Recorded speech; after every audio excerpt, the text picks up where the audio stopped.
Hey, idiots. I'm here with Inessa Frantowski. Hello. How are you? I am fantastic. First of all, I am just so impressed with you. With me? I mean, we were already talking about it, but, you know, it's like, look at you. You've got this whole setup here. You do all the things. I'm very impressed with you. It's an addiction. It's a sickness, but thank you. Yes. No, thank you. I really feel, as bad as I am at taking compliments or anything, I feel like those little nuggets of acknowledgement probably do keep me trucking along. I do little train tracks. Love and respect. I always really respect a hustler and a hardworking gal. A working gal. But we were talking about how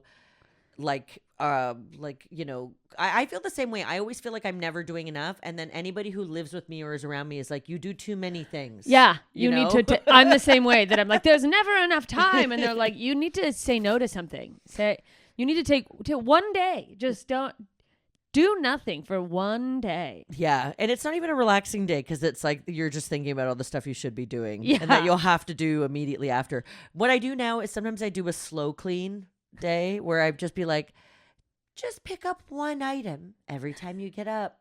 But then it's just like I'm like slightly tense all day long, you know? Oh yeah. No, I have to write if I don't put every single individual cleaning task on a to-do list that I can cross off, I think I just have this like type A. There's a type A person inside me trapped in the wrapper of an ADHD nightmare. Yeah. That just wants to go like, I did something. Oh gosh, you would think I like a to-do list. You would think I would like a to-do list and then I would feel a satisfaction. I in checking begrudge it them off. as well. Yeah, I don't know. And it's like something like, I don't know. I don't know why. I should like a to-do list. I should be satisfied with a list. I mean, like I'm like a messier organized person. I feel the same way. It's I mean? like, by the way, I'll make 8 of the same lists and then never get to the list as well. I don't want to sound like, have you guys tried a to-do list? The people who suggest that, like, to any adult, as if any of us have never heard that. Yeah. It's like, yeah, no, I lost the list. Yes. But every once in a while, I'll be like, send one email just to go, oh, yeah. I hate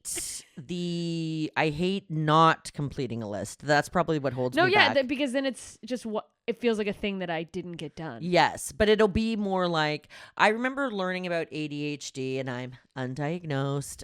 But I remember being really upset. I diagnose you right now. Wow. Mostly because I was like, but I thought that was my personality. And like, I thought like, I was like, oh my God, I get so obsessed with one thing and then I'll do that thing nonstop forever and ever and ever. It's so quirky. Then you get online and it's like, we all do this. I know. ADHD. I know. I was like, I don't even want to know, but here we are. No, the way that like, I got to get off Threads. I've been on there a little bit more lately. I'm definitely just trying to escape my own feelings by being like, let me just read things that don't matter. But I constantly get ADHD things and people will be like, any other ADHDers who do, and then I'll say something that I 100% do, but I'm like, well, I didn't think that was part of ADHD. It was like 1,000 comments being, yes, and sometimes it's like, isn't that something everybody does? Or I don't know. Like, no, me too. Have you ever heard about masking? No. So masking is this thing. I think it's used more. The term is used more like the autistic community talks about it. Yeah. But it's the whole concept. You don't have to be autistic to do it. The whole concept is essentially putting on a mask to interact with other people. And isn't that everybody? Yeah, that's what I think. Like, yes. I'll read people going, I was burnt out from masking. I didn't realize it. I'm like, we're all doing that. Yes. Otherwise, you'd be like, "Fuck you, fuck you, motherfucker." You know. I mean, I can't think of any. And it's like, yeah, you should be free to be yourself. But I mean, imagine having to deal with someone on a daily basis who doesn't even a little bit try to fit the mold. Like if you worked in a corporate place and one person's like, I'm not wearing a mask, they would be a terrorist. Oh, well, I'm like, I'll tell you what not masking looks like. It means being TMI in almost any situation. And I just learned what TMI was, honestly, a few years ago. Like I always thought I was open and honest. And I was like, oh, I'm just blabbing my whole life to anyone and everyone. And a mask makes me go, That's not something that the Starbucks barista wants to hear now. You don't have to tell everybody how you pissed your pants today. It's surprising. It's very surprising. You want to express that it happened because you can't believe it happened. You're like, you guys aren't going to believe it. Yeah, I like want to tell, like, you know that thing? It's like I want to tell people immediately when something embarrassing happens. Oh, me too. I don't know. What's that? Is that part of ADHD? I don't know. Is it like this fear of, like, there's things that I've revealed to people that were embarrassing that there's not a chance, if I really think about it, there's no planet where they ever would have known or found out. But I do wonder if it's a subconscious, like, just in case my toilet becomes sentient and tries to out me for my diarrhea, I'm getting ahead of the story. You know what?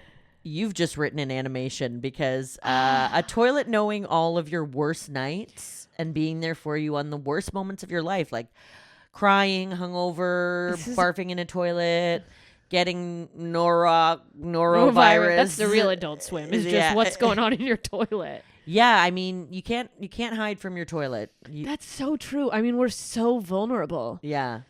That's I once did a podcast about like your kind of vision of utopia, and we had this conversation about how I think one of the first things I said, well, my utopia, nobody would shit.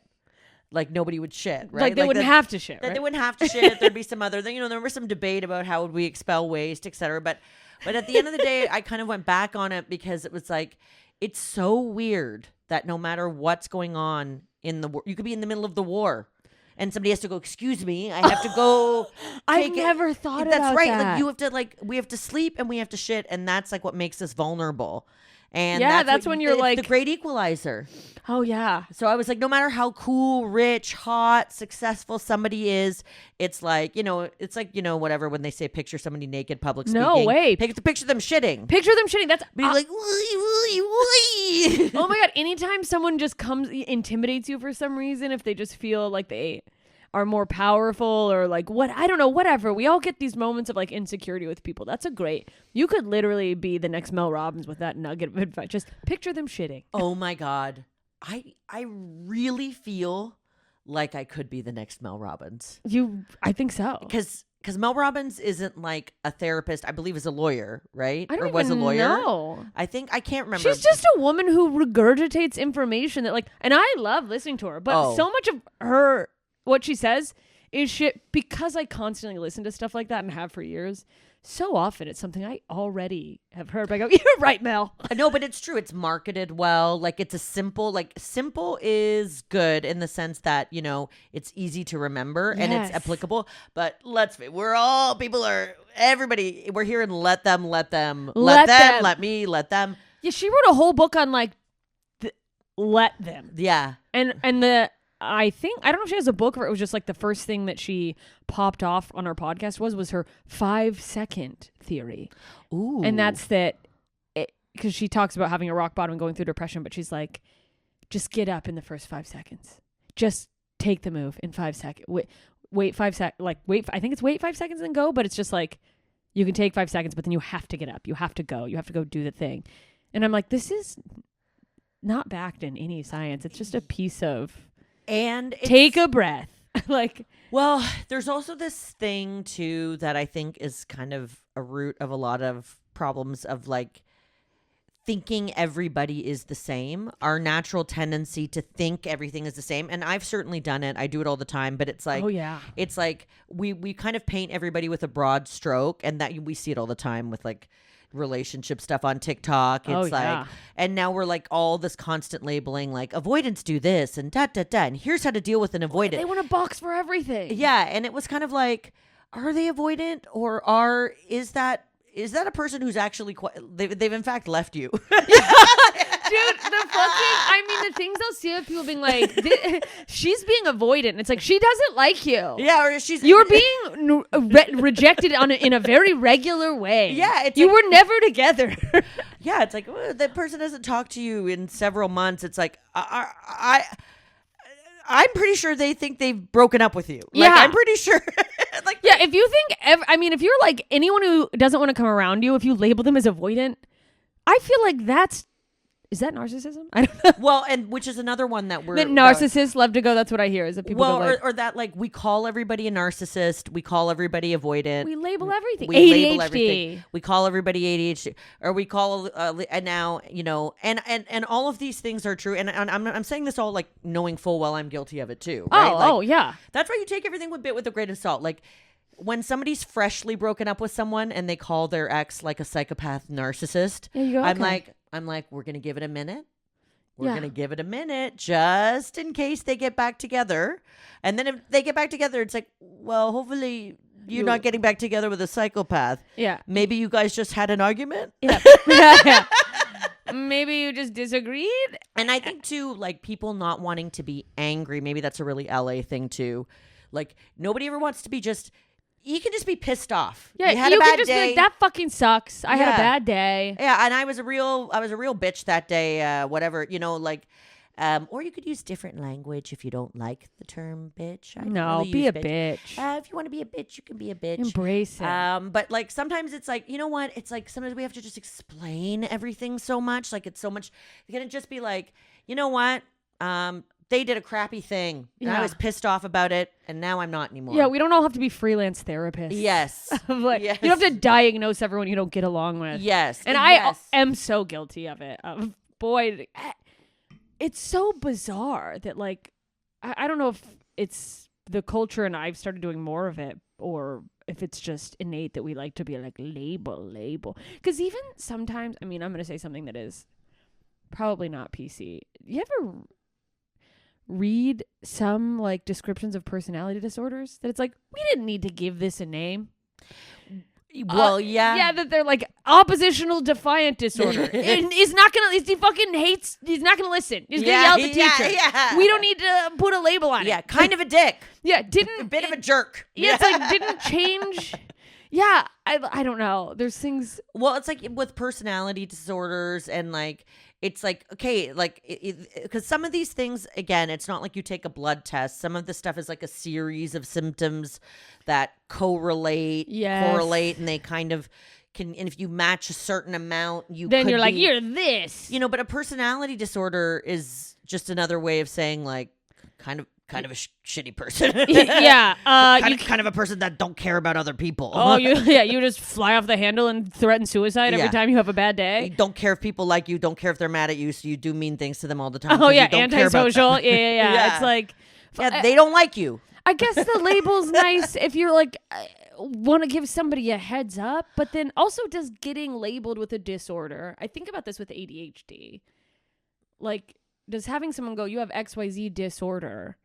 How does that fuck with somebody's psychology? I think it's like if you... Now you put that on yourself. If you are somebody who likes labels, if that works for you, if that gives you like a sense of like, oh, that explains a lot of these behaviors. I feel like for some people, the label really helps them. And helps them like have an understanding of. They're like, okay, yeah, and possibly even treatment if they need it. And then for other people, the label damages them. Yeah, or becomes an excuse. Or becomes their identity, or they like. So I think it's like you always have like both theories, even with like, I certainly I believe in like medicine, going to the doctor. I believe all of this stuff. I believe in all the things. I believe in all the things.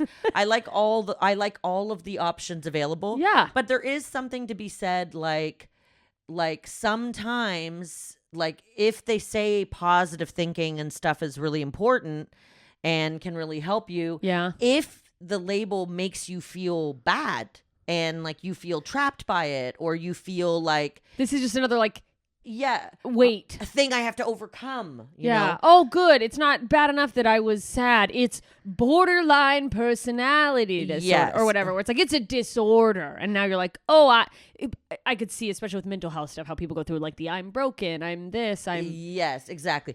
Or again, like we said, there's the spiritual version where it's like, okay, or you think that you have an entity attached to you. Okay, wait, we were gonna get to this. Hold on, we're gonna take a break because what I was gonna start on is honestly, you guys aren't even gonna believe the most psychotic, fucking crazy shit. With Inessa, who may or may not be possessed by we don't know what. I mean, nobody's surprised. All right, we'll be right back.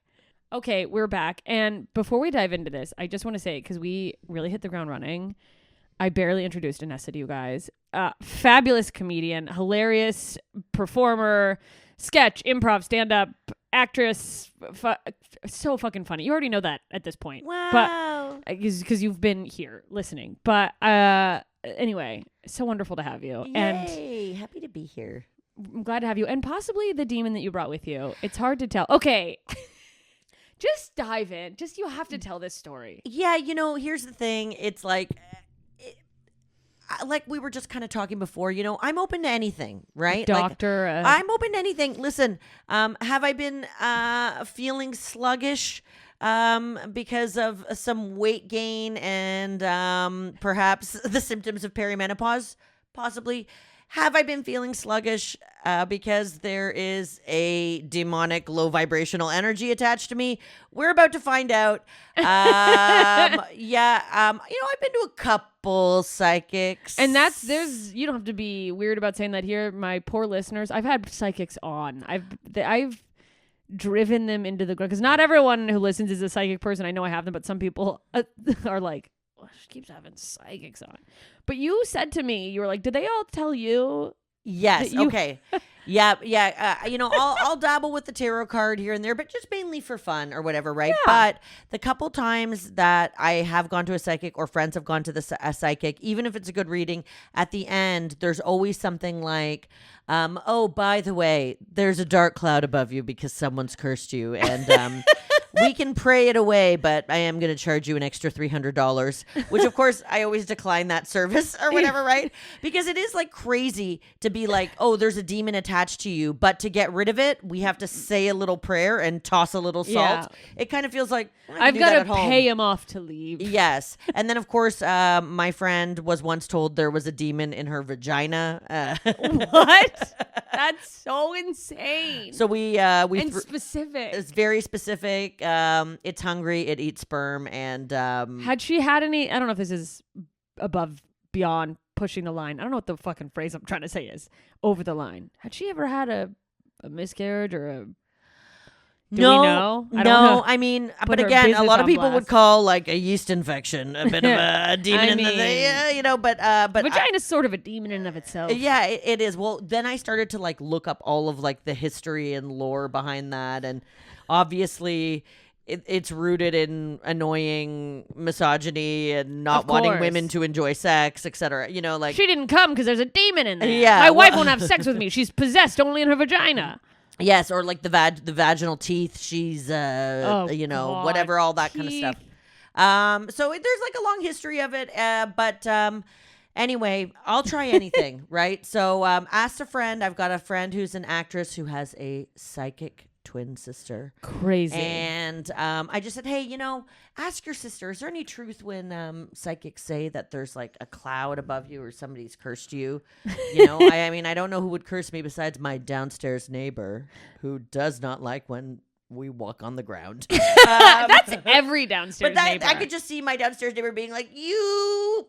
Oh, I curse you upstairs. Anyway, and I do live in an old apartment building and whatever. So it's got the extra it's got the extra creakies and a little bit of extra perhaps inhabitants as it turns out. So your rent goes up after this. I casually ask her like, hey, ask your sister if there's any truth to that. Anyway, she goes, sure. Calls me at 11 p.m. Babe, my sister and I are coming over. I showed her your picture. She went, her house is haunted.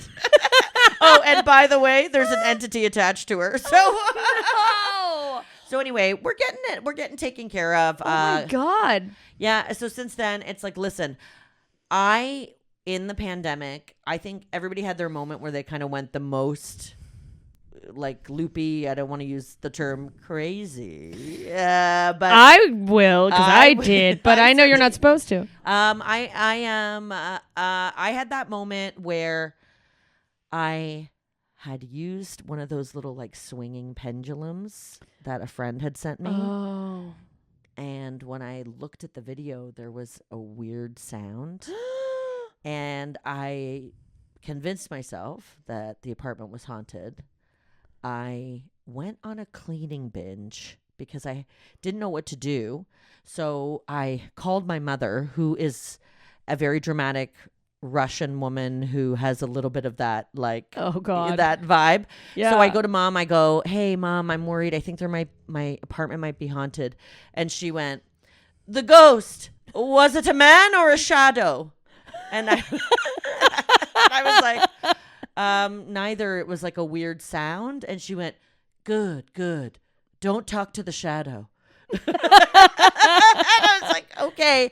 And now I'm thinking shadow, probably an entity, probably a low vibe and entity. It's been anyway. So Mom, very casual, but I then like called, I never mentioned the shadow. Well, stay away from it. yeah, just stay away from it. So I was like, that didn't make me feel better. So I called my friend who has like a ghost podcast, and she was saying that actually cleaning, which is like a nice productive solution if you ever like freak yourself out. But she's like, cleaning, there's a reason why haunted houses are always so dusty. Because if you clean? Well, because their dust, this is going to gross everybody out, is skin cells. Oh, yeah. So it's like actual like particles. Pieces of people. It's pieces of people. And so I had like a neighbor who died across the hall who was like 100 years old. Oh my God. And they couldn't give him a proper funeral because it was like right at the peak of the pandemic. Oh no. So I became convinced that this man's dust skin particles oh God were traveling through the vents and into my nostrils, and I could not get that out of my head. Oh, I would not be able to sleep. Not only did I think I was like haunted, I thought I was actually absorbing him. I'm like, my throat is getting dry thinking about it. Like I convinced myself I was inhaling this man. Oh my God. So You're I'm becoming Bartholomew. Like this is where I cracked 100%, where I cracked in the pandemic. And then so the person who has the podcast also said, okay, yeah, open your windows, clean everything, dust everything. And she went, and wear black because the spirit can't tell the difference, can't see you if you're, I don't know, man. Somewhere the shadow your mom is talking about is talking about, don't talk to the shadow. It's just going to dress like the just shadow. Her in black. Yes, I know. But it's probably that. It's like, oh yeah, so they're a shadow, so you got to dress like a shadow, so they think you're a shadow. I don't know. So my insane ass. You bought a whole new wardrobe of all black. I put on a black turtleneck. You guys don't know, this is funny in general, but for those people just listening, Inessa is one of the most colorfully dressed people on planet Earth. Oh. It's so absurd to imagine you in a black turtleneck. So then I had a black N95 mask because it was COVID. And then for my head, black fedora. And that was me. God. Just imagine me. In your home? In my home, dusting like a maniac. And I duct tape Q-tips together and I was putting them down the vents to dust the vents so the skin particles would not travel through the pipes. And that, my friends, is peak madness. I absolutely went mad. And here I thought I went mad, but now we're finding out perhaps that day I did open a portal to allow this entity through. And the entity saw me, perhaps, and has now attached itself to me. And so that's that. So everybody thought I was absolutely gone mad, but maybe I was onto something. Maybe. Yeah. What have there been any like major, I don't know what an entity does to your life. I was going to say post that situation. Have there ever been any things where you're like, I'm choosing to blame it on my weight gain.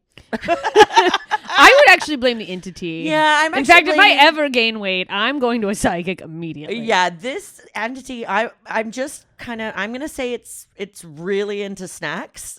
Is what I'm gonna, more so than maybe I am. Oh my God, it's like just. I need more. And at the same time, it procrastinates as well. So, yeah.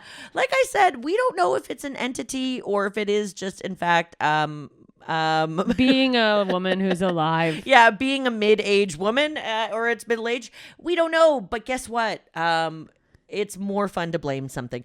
Before I tried to blame my weight gain on a thyroid condition, but in fact...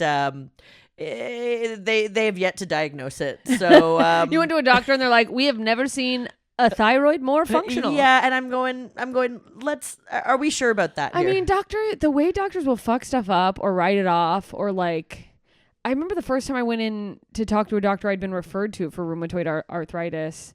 They like didn't even take any blood or like he just asked me questions. I'm like, you're not even gonna like touch my bones or what do we?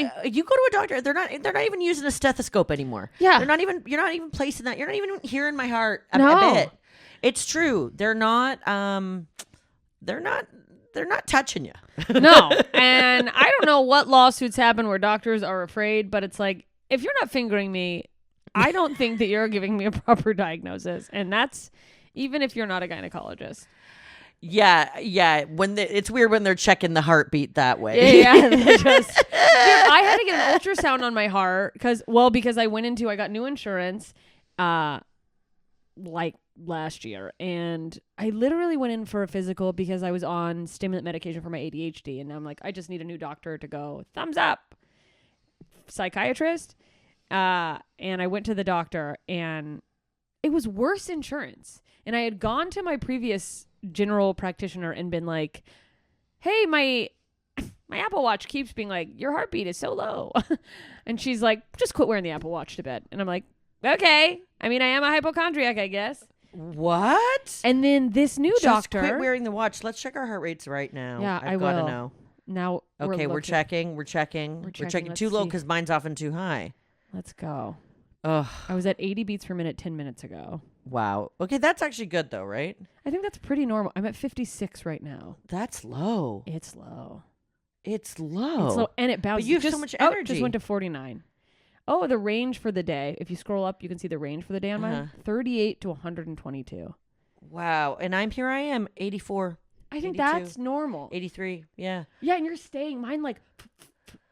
So I had said this to my original doctor. Okay, Moki, you can relax. She's like, your heart. And my original doctor, I mean, a Cedars-Sinai fucking overpriced insurance. And I switched insurances purely because I was like, you know what? My arthritis is in remission. Insurance is so fucking expensive. I can go a little cheaper for a while. Just get a checkup, be on my ADHD meds. This new doctor, I go in for the regular physical, she heartbeat, whatever, fucking stethoscope. And she goes, I'm going to refer you to a cardiologist. Immediately. We don't love that immediate referral. And I was like, she's like, your heart is really just kind of doing jazz. She didn't say that. Can you imagine? A jazzy heart. Just like it skips beats and yeah. like, and the whole point of that wasn't to make it about my thing, but I had never had an ultrasound before, and I went in and they were going to ultrasound my heart, and they have this wand like this, and the man was like smothering it in lube, and I was like, is my heart in my asshole? Why? Why is there so much lube on a fucking thing? I guess maybe because it'll shock you. I don't know how it works. It's like to conduct. I Yeah, think it's that's to conduct. Because true. I only know that because I use that one from the new face. The you new put that face. like gel and then it like, that. Yeah, I guess that is. Are we just ultrasounding our face? I have no idea. I don't know. Sometimes I do feel like it gives me a little bit of yeah. No, I don't know. I don't know. I always feel like I honestly fall for every single scam. Oh, me too. The way that I'll like be writing down the morning skincare routine of a woman who just pops up in my feed, and then I'm like, wait, this woman has so much Botox and filler. Why do I think the soap that she uses is what's making her hot? Yes, exactly. It's like those it's like the workout routine that everybody does after they get plastic surgery, which you have to do. I'm not saying you shouldn't, but I'm just saying come on, that's the workout routine isn't. Although I've had a couple friends do gastric bypass, and then they tell me the diet you have to go on when you get it, and I'm like, you could probably save a lot of money just doing that diet. That's a fucking crazy diet. I know. It's like, that's the part that is so frustrating, I'm sure, because it's like, well, yeah, because it's like shrinking your stomach or whatever, so you can't overeat. But they're still doing the work. Yeah. Like, it's not like, no, they're still, it's like perhaps it's easier because you obviously probably feel fuller. That's true. But you are on these things. It's like, you're actually not eating. Yeah. So it's still really hard. Yeah, it's still challenging. That's why it's like if you're like somebody like if you're like somebody who's like an emotional eater or something, you can reverse that, because you'll just like, I was like, that would be me. I would certainly be pushing it and stretching my stomach and pushing it a bit. I would be the one person that did gastric bypass and then gained all the weight back. I know it. I just know it. I'm sorry. I know it. I know it. Well, because it's like if I was just eating for nutrition and to satiate myself, I wouldn't be in this position that I'm in now. Yeah, it's like I'm just eating because I'm like, I don't want to work on this thing, or like I'm sad and I don't want to feel. I mean, there's times where I'm like aware. Sometimes I'm emotionally eating and it's kind of not connected. It's just like this. But there's sometimes where I go, I shouldn't eat this, but I'm so sad, and frankly, I just don't have time to bear this weight of emotion.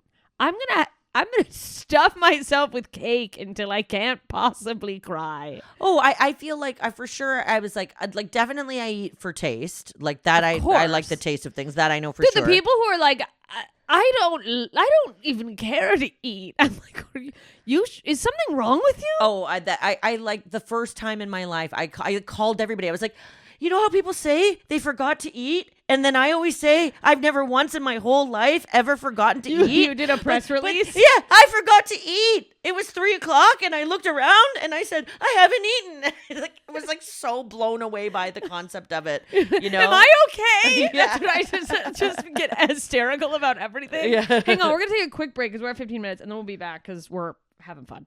We're back. We're back. Yeah, it's a mindfuck. You just gotta listen. I'm willing to try anything. I want to do my best here, but guess what? Some things you solve early in life, and some things take a lifetime. Oh, I wanted to get back to. I was like, one of the things I say. I don't know if it's as catchy as "Let Them." But the thing that I kind of being Mel Robbins. Yeah, we're trying to figure out a podcast called Hell Robbins, where we're losing track of what were we trying to help you guys with? Yeah. Or I do feel like something that is simple and palatable that applies to a lot of things. Like if we were really trying to come up with the recipe, we're trying to become the next Mel Robbins so that maybe we can also sell books and podcasts. And you love books and podcasts, everyone. You know, and I love a funky set of glasses too. Oh, but the one thing I say a lot of the times is it's going to take as long as it takes. It's going to take as long as it takes. Like for anything, to get over a breakup, to lose weight, to get into a healthy regimen, to find the medications that are right for you. It's going to take as long as it takes. And it's just kind of like, hey, you know what I mean? Like, you'll get there when you get there. You get there when you get there for your career to happen. Especially in this creative field. Or I think it also applies to anything. It's just like, well, because you want to force, like, so much of life is like you're trying to force yourself to be better. I like it's going to take as long as it takes better than the 5-second rule. Me too. Also, is the 5-second rule, didn't Nike already kind of get ahead of all of this with just do it? I actually thought the 5-second rule was like, I've heard it applied in improv, or it might even be like, I feel like Alana Johnston actually said this once, but like the 5-second rule of like, if you wait 5 seconds, like me, I'm obviously a talker, but if you wait 5 seconds before you react to something, like that, I actually find really helpful. I find it helpful in improv because you won't say what, like half the things you were gonna say. Yeah, you don't jump the gun. Yeah, you don't jump the gun. But if you do it in life, it's like I am very quick with a sometimes snarky retort. Oh, I love to react immediately. I'm very reactive. So for somebody like me, 5 seconds of like, you know, your mom says something annoying or something. Don't talk to the shadow. And you want to be like, Mom, what are you fucking talking about? There's no such thing as a shadow. I love how Jess has to put down the volume whenever I get it's not even up. You. It's this thing is. I think this thing has an entity in it. It'll just spike. It'll change on here in the middle of like you'll be doing the same. Not just you, anyone will be doing the same monotone, whatever, and all of a sudden it's like spiking, and I'm like, what? Yeah, well, they mess with electronics, those spirits. Oh, if you're in here, can you help us become the next Mel Robbins? Yes. Can you please tell us the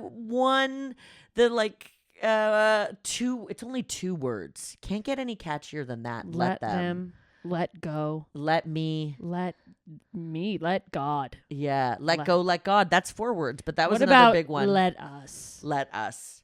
Let's. But also too, it's like what applies to one person's life doesn't apply to another person's life. No. So it's kind of like, well, and also too, isn't the thing is like Mel Robbins is and I don't know for sure, but I believe is in an open marriage too. So it's kind of like, she? well, yeah. So it's like, well, you're letting them, all right, but if I don't want, I might. Yeah, some of us might not want to let that. Your husband wants to sleep with his secretary. Let them. Yeah. It seems like you're depressed and your sex drive is plummeting.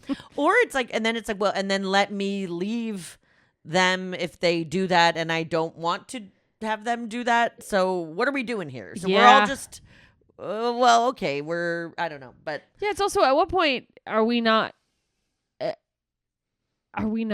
holding anyone accountable for things? Yeah. Let them. No, don't just, if your kid wants to throw a tantrum in the grocery store, no. Yeah. Pick them up.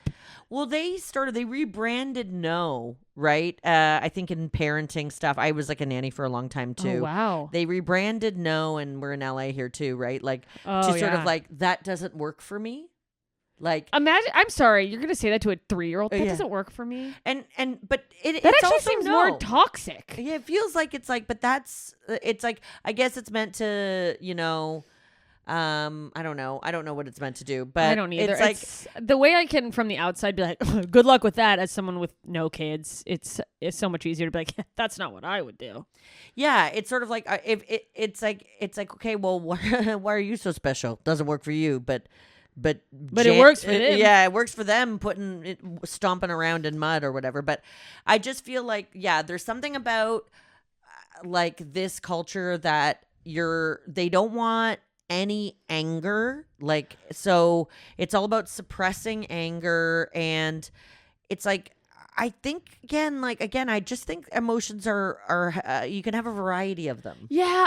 What I think is so weird is the negativity that we associate with some uncomfortable emotions, but like we put like from a young age there's a negativity put on anger, like sadness for some people, oh, what are you crying about? If you grow up with a parent who's like, I'll give you something to cry about, your life's so hard, whatever. I don't know how I became such a crier, because my mom is definitely like, it's like if you cry, it's like she's almost like embarrassed for you. Like she's just like, ugh. Like they find it like I didn't get like the my children are weak. Yes. So I'm Russian, Ukrainian, Armenian should be specified, but yeah, combo. like I wish. Do you know how badly I want to be an ice queen? Like I want like that icy like Eastern European thing where they just don't get bothered, and like the way they deal with men, it's just I like, wish. And oh I'm like, my God. I just am like, do you really not feel it, or are you just so good?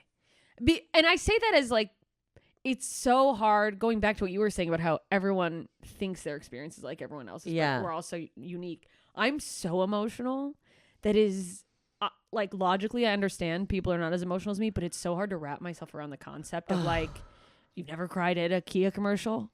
Not once? Oh my gosh. Well, I think there's like, with like the Eastern European thing, I think honestly the actual cold has something to do with it. It's a very cold climate. Yeah, it'll like freeze you. You can't cry. Like, like obviously there's not a lot of freedom. So I feel like if you like, the cold is oppressive. The oppression is oppressive. The oppression is oppressive. Turns out. So I feel that can numb you, right? Yeah. To a sense where it's like, or if you've dealt with, I'm sure if you have like other worse stuff going on in your society, or you probably maybe don't worry about the small stuff as much, right? Like, it's don't sweat the small stuff. Yeah, whatever. It's like, probably having anxiety is a luxury if you're like, nobody ever wants to have that conversation, but it's like, if you are in a place where you can be aware and get diagnosed for your depression, You're actually doing okay. Yeah, well, and You can not get out of bed and still have a bed. That's kind of impressive. yes, exactly. Obviously, if there's like a war or something, you are going to have different priorities and you won't have the time maybe to focus on self-actualization. Yes, but then I heard that the hierarchy of needs isn't real either too. What? Of like, oh, first that the all these food are all pyramid, marketing now things. this. Yes, all the pyramids are marketing Why did campaigns. I never think about that? Of course Of they course are. Maslow was just trying to sell us a book. Oh, yes. So I don't know all the. Apparently, love languages is not real either. Oh, well, tell that to my skin that wants to be touched. Because don't you like them all? Yeah, I mean, who doesn't? I had an ex take that test, and he was embarrassed to tell me his response because he's like, well, all of mine are kind of even, so I think I failed. And I was like, well, you're a fucking idiot, first of all. I was like, this is the dumbest thing I've ever heard. You know, your love language isn't having your brain. But yeah.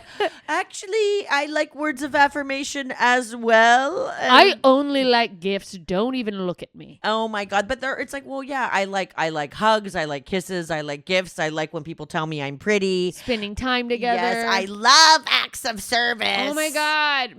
I've learned to love acts of service. There's a deeply insecure worth issue part of me for a long time that was like, please don't do me any favors, because I would think I like owed someone something. Yeah. I'd be like, no, I can do it myself. I get that. I totally get that. And I think that's why if I trust someone and then they do, it feels extra good for me, because it's like what, like, you know, like, oh my God, like the bar is so low, by the way, for me on an acts of service. Oh my God, you put my plate in the dishwasher. Oh my God. Like, oh my God. Somebody like fixed like the bass level on my television. And I was like, oh, what?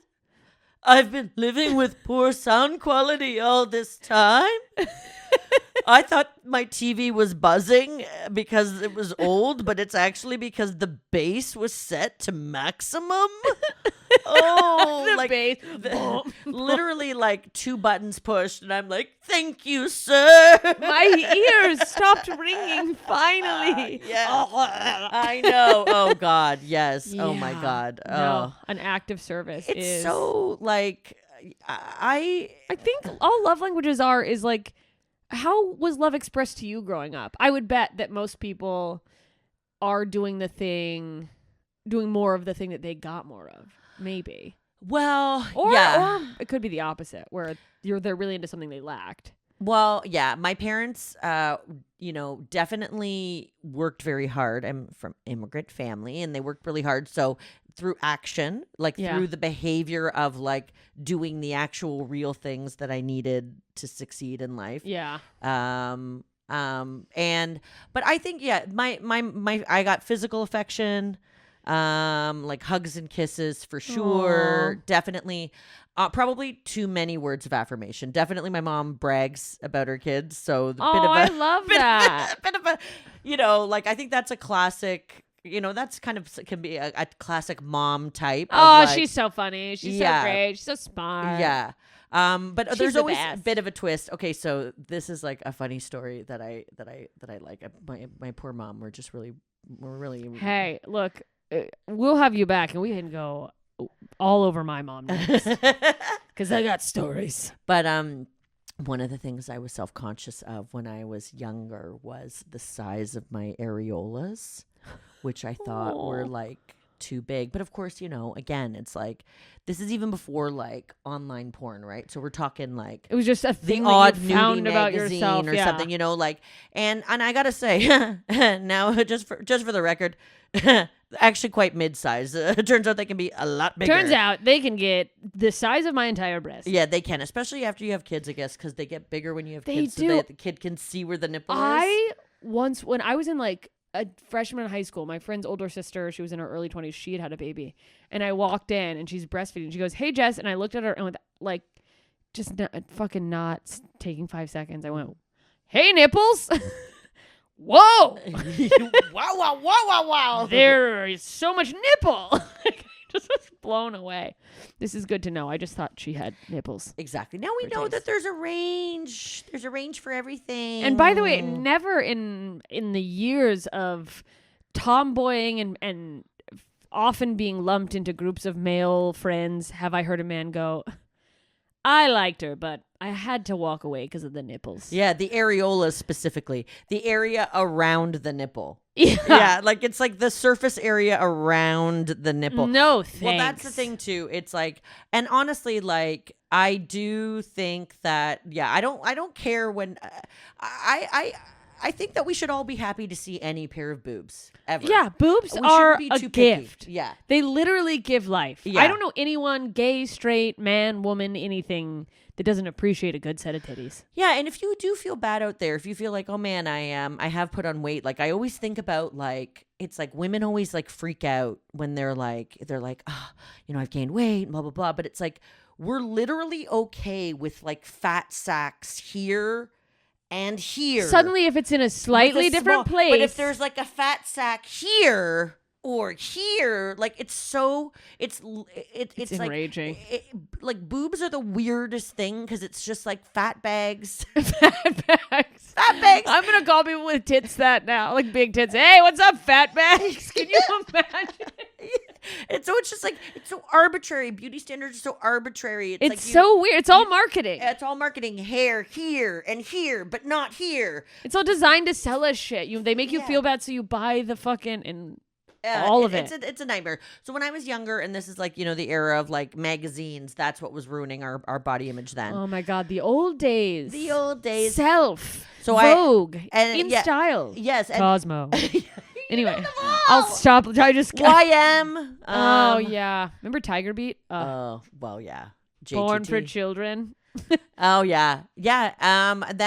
But so I had like expressed to my sister, my older sister, that I was self-conscious about the size of my areolas. And again, my mom just wouldn't react the way other moms would. Like you try to like do something where another mom would be like, "Oh, don't feel bad." Like my mom would get like weirdly angry or something. So it was like, I'd mentioned this to my sister or whatever. So I don't even know that she's told my mom, except one day my mom just barges into my bedroom and like I'm like in like a robe, fresh from a shower, and she's like, "You have beautiful breasts.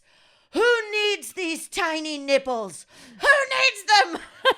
It's so like intense. That's such a beautiful story of a mom trying to love her daughter. Yeah, and it's like, And give okay, you- it's like trying to make me feel good, but then also insulting tiny nippled women. You know what I mean? Like, Your it's like- sister's in the room like, what? yeah. She has crazy tiny nipples. She's like, what's wrong with tiny nipples? I know. So, it's just so, I don't know. It's so weird. Sometimes, I know people think they go, well, maybe I'm an alien. But then yesterday, Jess. Oh God, what's coming? Yesterday, I started feeling around my scalp.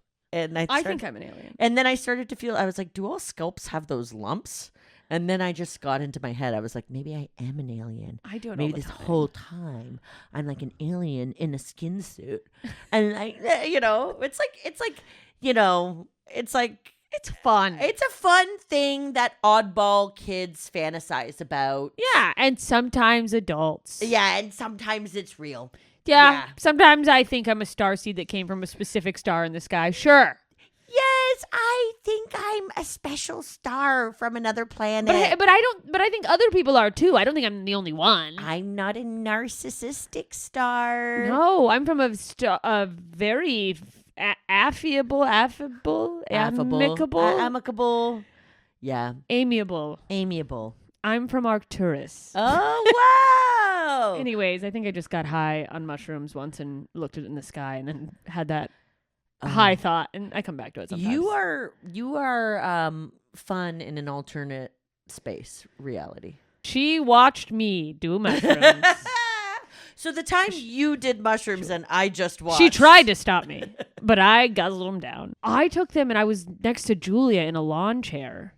And I felt bad because I was in this very like peaceful, I mean, it sounds dark, but I was almost in a place of like, I accepted death. Not like in that moment, but I just felt like I'll get there when I get there. Life's going to work out. It's going to take the as way long it's as gonna it takes. Yes. Like it was just Yes. like a very like, it is what it is. And it's beautiful. Life is beautiful.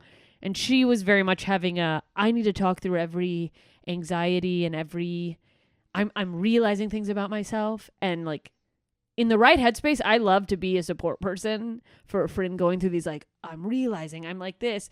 But like, I kept coming in and out of realizing she was just constantly talking to me about these things. And I'd be like, oh, I don't know what she was saying. And eventually I like looked over and was like, hey, I just want you to know that I really care about you, but I'm time traveling, so I'm not really sure what you've been saying. And then I just went back and she's like, no, it's okay. I like went back into a blanket and was like, "Rrr."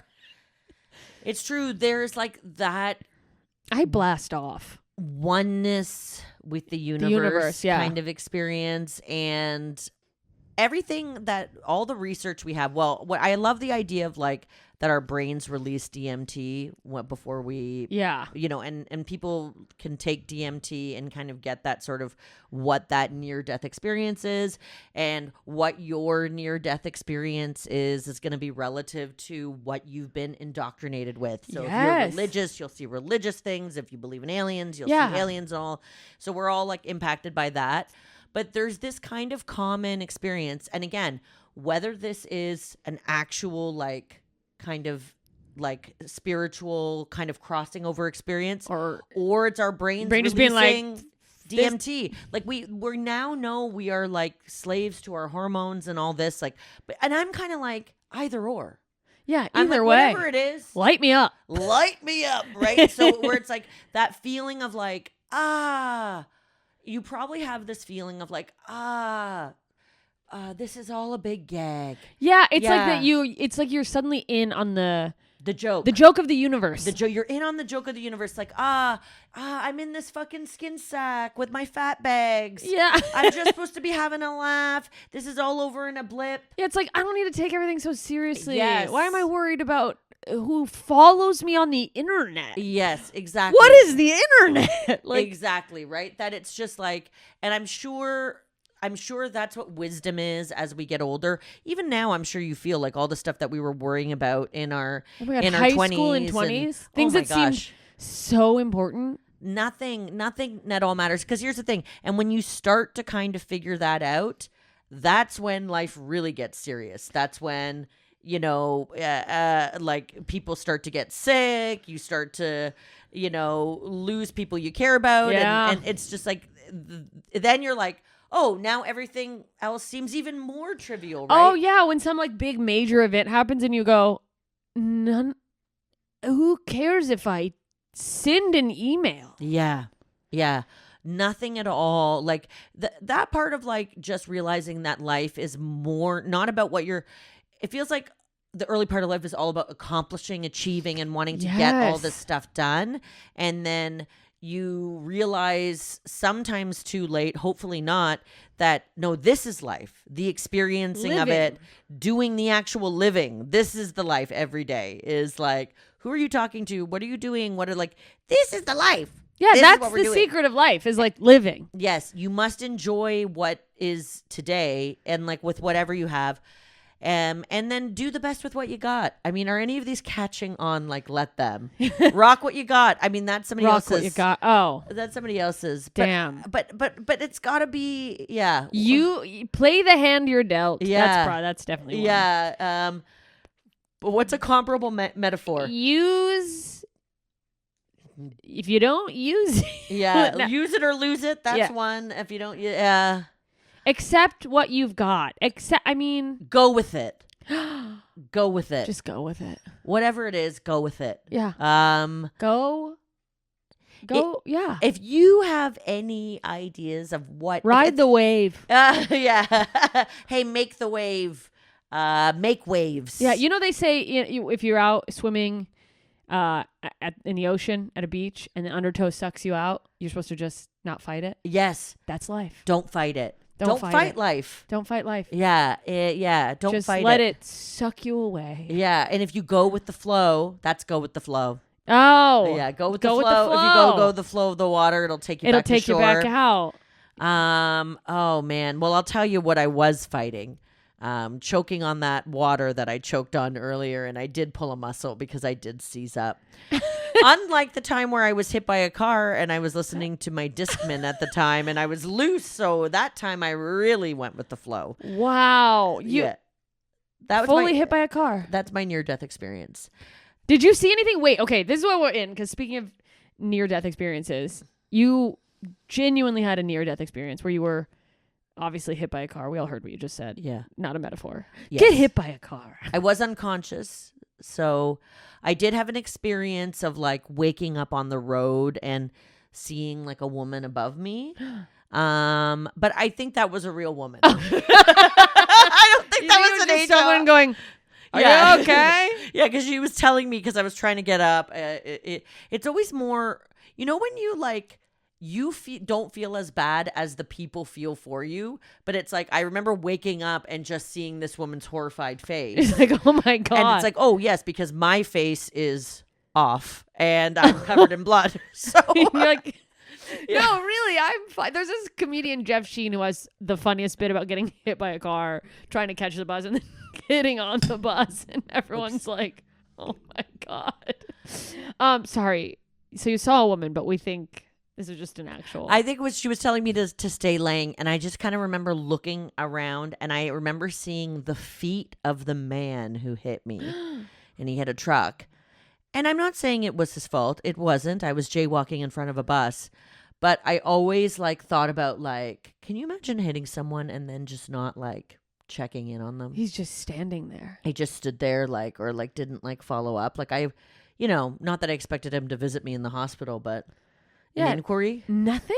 No. You had no. So I just remember his feet and like, yeah. And like, excuse me, I was just splattered on your windshield. Yeah. I did break the glass with my skull. Yeah. And then he ghosted you. Yeah. I like can't even get a text back from the man who hit me with his car. Like. Oh my God. Did you have any moment in like your lucidity where you were like, I might die? I remember trying to remember my birthday. Like, I think it's like probably a survival coping mechanism. I just made some decisions. I wiggled my toes. This shows you what my priorities were at 21, but like. Not these gams. Yeah. You're not going to take these from me. I wiggled my toes and was like, smart. Okay, my toe. That's what I always hear is like, that's what they check. Yeah. And then they asked me my birthday. And then once I remembered my birthday, I like decided that there was no brain damage, although jury's still out on that one. Yeah, but there's a lot to be said about just the things we tell ourselves. Oh yeah, probably I was like, well, it was a big head injury and I probably sustained some frontal lobe damage and have some problems with maybe that's why I'm crying all the time. Maybe I have issues with impulse control, but I've asked like a few times. I was like, did everybody lie to me? No, but they did a CAT scan, all this, so and they didn't see anything. Got that big old alien noggin there. Big head, so they'll protect us forever. Yeah, but and I think my arm like broke a little bit of the fall on my head. So I broke the windshield with my skull, but then I think my forearm kind of saved you from getting like additional, but enough that half my face was scraped off. So definitely and look not at a that. good look. Yeah, no, I broke I would my never nose. know. Yeah, I never even got a nose job or anything. They offered it, but it was like so long ago in Canada, and they said that it might make my breathing worse, so I just said and forget you're like, then what are you offering? Yeah. Yeah, so I didn't trust. Anyway, I didn't want to do anything. So yeah, I left the nose broken. I had some tattoos on my face. I got like lasered off from like the road. Oh, like they goes, yeah. So you had like road rash. Yeah. Oh. But that's it. Technology's crazy. I did feel like it was good. I felt like lucky to be alive. I did feel like, yeah, I did feel like a sense of. I could see people's fear looking at me because I looked disgusting. Yeah. But I knew I was going to heal, so I was like, I felt okay. The entity wasn't. But I gonna also let you felt guys like, die. my God, it could have been so much worse. I mean, what a blessing. What a blessing. What a way to. What a blessing. What a wrap up. I think. What a wrap up. I'm still here, and yes. Life didn't go exactly the way I wanted after, but I'm still here. Because, you're like, sometimes like, I'm here for some greater purpose. It's like, no, I'm just kind of here to like, kind of hang out every day. I think you have a great purpose. I think being funny is, you know what this just occurred to me like the other day, because I'll sometimes go through, and granted, anytime something really bad happens, I think it's human to try to latch on to like, maybe there's a reason. Yes. And I'll sometimes go then like get negative and be like, I'm a fucking clown. Like, is it my big purpose? Oh, your purpose is to make people laugh. But then I think about like Robin Williams, and I'm like, he was so magical to people. Oh, absolutely. You know what I mean? And then that's just like the first example, but there's people who it's like, oh, it is. You know, I get worried about being like, I never want to be the self-important artist of like, my gift of laughter. But I'm like, no, I think when we are at our like best of doing what we do, it is providing a very important service. Absolutely. And not just for like a paying audience, but for the people that we encounter day to day. Yeah. Which is why sometimes I'm like, well, you maybe made people laugh, but maybe you don't have to be such a bitch to your mom. You know what I mean? Like, you could be light and jovial with her as well, too. The people that we're closest with, they bear the brunt. Of course they do. You know, but basically that, like, that it doesn't even have to be like a thing about like my big calling or I have to be famous or whatever, but just that like, oh yeah, are you gonna need people to laugh when aliens invade? Even more. Yeah, when the apocalypse comes, World War III. Yeah, it's like even more. You need people keeping it light. I don't know if you could make a movie like. I don't know. Do you know what movie I'm thinking of? No. Life is Beautiful. La vita è bella. Yeah. My favorite. I haven't watched it in a long time, but I wonder if like if there's a new age version of that, or would it feel like inappropriate? I think in these times, like, or would it feel like, because like, would it feel like you're trivializing such a big, like you're mocking a huge, you know, issue. like could be, but it's. I bet. Because that was kind of before Twitter. I bet there were people who tried to say that about that movie. Sure. I'm oh, sure. haha, a slapstick Holocaust movie? Yes, exactly. Like that, or how could you possibly? But like, let's forget the movie. I'm not even commenting on that. But that notion really impacted me. Yeah. Of like how you would, especially if you were trying to protect a child or like. Trying to lighten up. Trying to like, you know, I don't have kids, and I do think about like, oh gosh, I was thinking about that with the fires of like of just like all the stuff that you worry about in your own life, and having to also like trying to preserve the innocence of a child so they don't have to experience like that kind of fear or whatever, right? Yeah, because you're like trying to mitigate fear. And you know what I realized?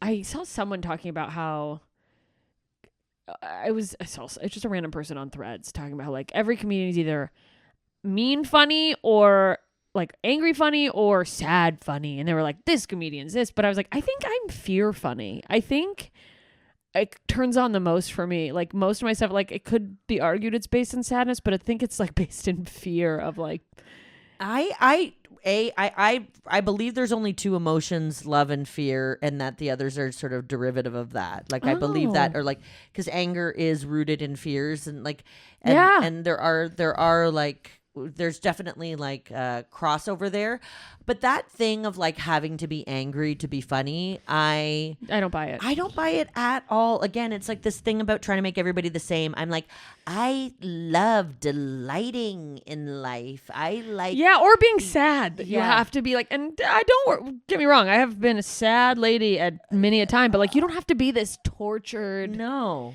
the world fucked me. You don't have to.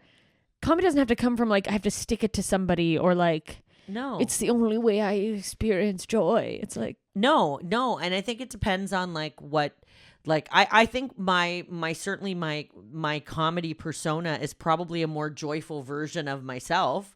Very joyous, but I silly. guess I'm just masking. Perhaps I'm masking or whatever. Take off the mask. Yeah, it's like, listen, obviously I'm no stranger to a depressive episode. Yeah, I'm alive. But late. Uh-oh. She's. Hey, this is what it feels like to have a bipolar manic in the family.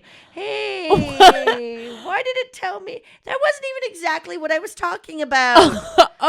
Did your watches give you like a diagnosis? Hey, thanks. I thought it was like my watch will vibrate if my heartbeat gets low. I was like, are you getting so amped up that your watch is like, hey, you might be having a manic. Yeah. Imagine if your watch is like, I think you're bipolar. Yeah, Jess has been trying to end this podcast for 35 minutes now, and I won't stop talking. No, this is. I wish we could go forever. We'll cut it into 2 eps. Maybe I can. Maybe I will. Maybe you Part can. 2. Keep an emergency ep. Keep one in the can. Keep one in the can. Keep it in the can. I don't know. Keep it in the Feels can. like that could be something. Is that her? And that circles back to the toilet, the cartoon toilet. Keep it in the can. Yeah. Hey, yeah, that's the cat. If you can't afford therapy, keep it in the can. You're like cry on the toilet. Over the toilet, being like, I can't believe I got that drunk again, and and that's how you stop. You keep it in the can. Yeah, you don't tell anyone. Toilet it stays in the can. Yeah. Yeah. Okay. Well, I definitely want to have you back. Where can people follow you? People can follow me at Inessa Comedy everywhere. INESSA Comedy. And you can also find me doing shows all over LA. She's all over. Go see her. Incredible. Like I said, every side of comedy. Wow. Stand-up, sketch, improv. You're literally one of my favorite people to watch. It's so funny. Thank you for being here. Thanks for doing this. Thank you. I love you. I love you. It's St. Patrick's Day. We're going to go binge drink. Wow. Keep it in the can. Keep it in the can. All right. Bye, everybody. Well, there you have it. That concludes this week's episode of Hey Idiots. I hope you learned something. I hope you laughed a little. Maybe you didn't learn anything. Maybe you're terrified, but I hope you enjoyed the episode. If you have not already, please go leave a rating and a review. Share this episode with your friends because everyone's a little bit ignorant sometimes. You have something to say about a guest. If there was a guest, you have something to say about my nonsensical rants. If it was just me, or maybe my rants over a guest. Come over to the Facebook group. It's called Idiots. You can see it right there, linked on my Facebook page, facebook.com/JMScomedy. And yeah, that's it. Thanks for listening. Thanks for being patient with my ignorance.